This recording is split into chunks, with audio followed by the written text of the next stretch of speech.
ఉత్తర్ప్రదేశ్లోని ప్రయాగ్రాజ్లో జరుగుతోన్న కుంభమేళా సంగతి ఏమోగాని అక్కడ రుద్రాక్షలు పూసల దండలు అమ్ముకుని జీవనం సాగించే ఓ యువతి సోషల్ మీడియాను షేక్ చేస్తోంది. ఆమె పేరే మోనాలిసా భోస్లే.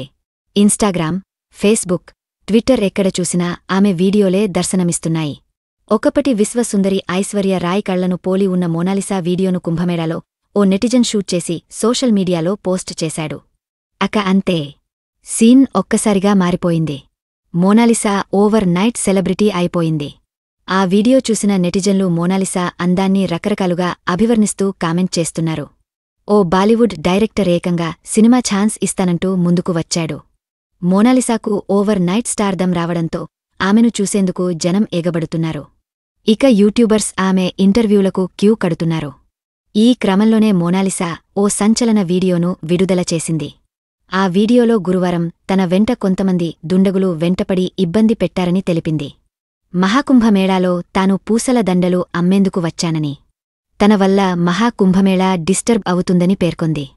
తన వల్ల తన కుటుంబానికి ఇబ్బందులు రాకుండా ఉండేందుకు తన సొంతూరు ఇండోర్కు వెళ్లిపోతున్నా అంటూ వీడియోలో చెప్పుకొచ్చింది. ప్రస్తుతం అందుకు సంబంధించిన వీడియో సోషల్ మీడియాలో విపరీతంగా వైరల్ అవుతోంది.